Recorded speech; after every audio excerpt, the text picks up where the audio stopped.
নমস্কার, আমি doctor Anirban Chakraborty. Protein খাওয়া নিয়ে আমাদের পেশেন্টদের মধ্যে অনেক মিসকনসেপশন আছে। ১ নম্বর হচ্ছে যে প্রোটিন খেলে কিডনি খারাপ হয়ে যাবে। ২ নম্বর হচ্ছে প্রোটিন খুব এক্সপেন্সিভ। ৩ নম্বর হচ্ছে ভেজিটেরিয়ান প্রোটিন পাওয়া খুব ডিফিকাল্ট। তো আজকে আমি এগুলো নিয়ে আলোচনা করব। আর সবার শেষে আপনাকে ৫টা সস্তা ভেজিটেরিয়ান প্রোটিন বলবো, যাতে আপনাদের কোনো প্রোটিনের ডেফিসিয়েন্সির অজুহাত না থাকে। নমস্কার, আমি ডক্টর অনির্বাণ চক্রবর্তী। যারা আমাকে প্রথমবার দেখছেন, আমি ইংল্যান্ডে কনসালট্যান্টের কাজ করি, আর কলকাতায় নিজস্ব চেম্বারে আমি ডায়াবেটিস, হার্টের রোগ, কিডনির রোগে ভোগা পেশেন্টদেরও দেখি। নিচে দেওয়া নাম্বারে যোগাযোগ করলে আপনি আমাকে অনলাইন দেখানোর বা চেম্বারে এসে দেখানোর অ্যাপয়েন্টমেন্ট পেতে পারেন। আজকের ভিডিওটা প্রোটিন নিয়ে। এবার এই ভিডিওয়ে যাওয়ার আগে বলে রাখি, প্রোটিন নিয়ে আমি একটা ডিটেলে ভিডিও আগেও বানিয়েছিলাম। আমি এই ভিডিওর শেষে সেটা লিঙ্ক করে দেবো, না দেখে থাকলে অবশ্যই দেখে নেবেন। প্রথম কথা হচ্ছে যে মানুষের মনে ভয় যে প্রোটিন খেলে কিডনি খারাপ হয়। এবার প্রোটিন খেলে যে কিডনি খারাপ হয় না, সেটা নিয়ে আমি আগে ভিডিওতে বহুবার বলেছি, আজকে আরেকবার বলছি। যতটা প্রোটিন খেলে কিডনি খারাপ হতে পারে, সেটা খাওয়া একটা মানুষের পক্ষে literally impossible day after day. সুতরাং প্রোটিন নিয়ে এই ধারণাটা একদম ভুল। হ্যাঁ, যার কিডনির সমস্যা আছে এবং যার জেনুইন অ্যাডভান্স কিডনির সমস্যা আছে, তাকে প্রোটিন রেস্ট্রিক্ট করতে হতে পারে। সেটা কিন্তু ডাক্তারের সাথে কথা বলে আপনি ডিসাইড করবেন, ইউটিউব ভিডিও দেখে নয়। দরকার পড়লে আপনি আমার কনসালটেশন নিতে পারেন, আমি আপনাকে বলে দেবো কতটা প্রোটিন আপনি খেতে পারেন।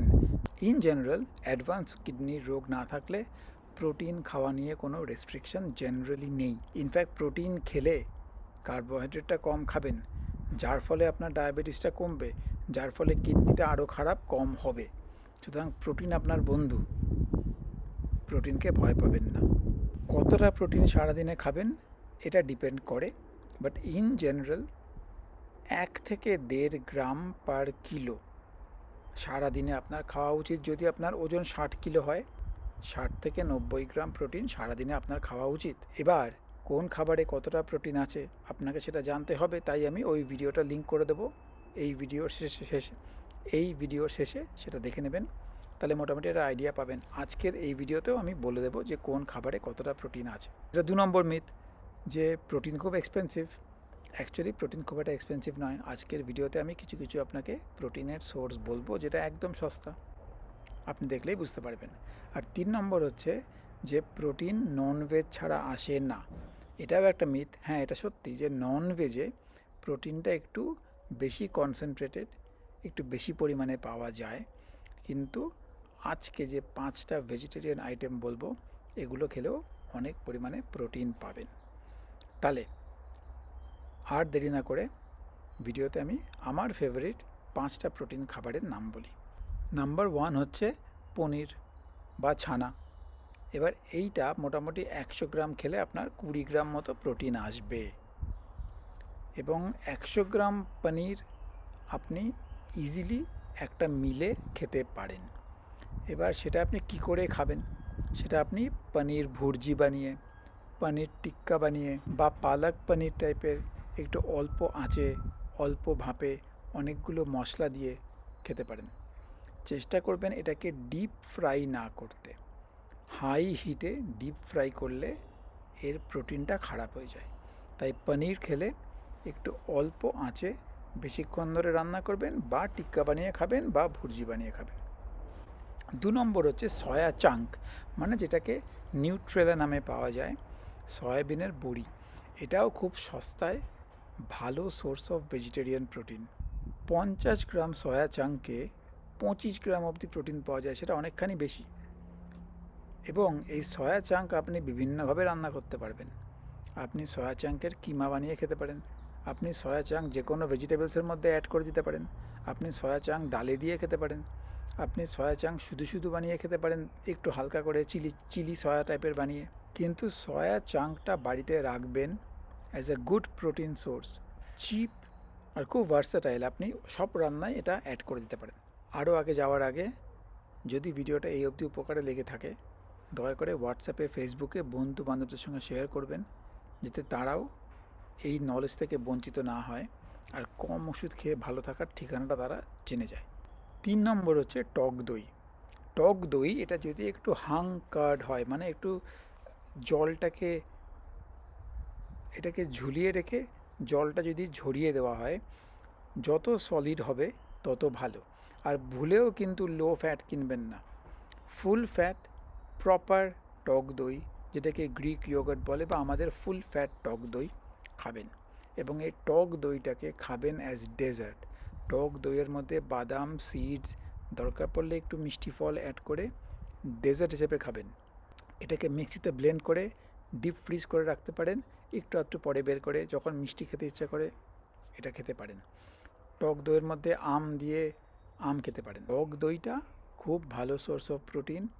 ব্রেকফাস্টে টক দই খুব ভালো, বিকজ এটা গাটের জন্য ভালো, এটাতে অনেক প্রোবায়োটিক থাকে। আর যদি কোনো ননভেজ খান, তার সাথে একটু স্যালাড বা টক দই অ্যাজ রায়তা অলওয়েজ খেতে পারেন। টক দইটাকে স্যালাড ড্রেসিং হিসেবেও ব্যবহার করতে পারেন। টক দইকে নিজের খাবারে রেগুলার রাখবেন। 4 নম্বর হচ্ছে চীনা বাদাম।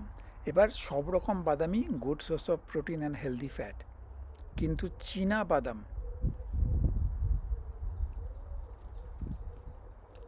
হচ্ছে সস্তায় পুষ্টিকর।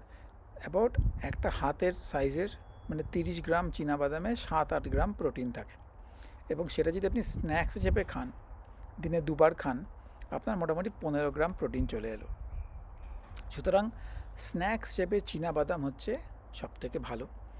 আপনি রাস্তাঘাটে সব জায়গায় চীনা বাদাম পাবেন, সব জায়গায় টক দই পাবেন মিষ্টির দোকানে। সুতরাং রাস্তাঘাটে যদি খিদে পায়, টক দই খেলেন, চীনা বাদাম খেলেন। এগুলো হচ্ছে ইজি সোর্স অফ প্রোটিন, যেটাতে আপনার ব্লাড গ্লুকোজও ফল করবে না, পেটও ভরবে, হেলদি, পেটের জন্যও ভালো, গাটের জন্যও ভালো, হেলথের জন্যও ভালো। সুতরাং চীনা বাদাম, অথবা যদি পারেন তা আরও দামি দামি বাদাম অলওয়েজ চেষ্টা করবেন খেতে।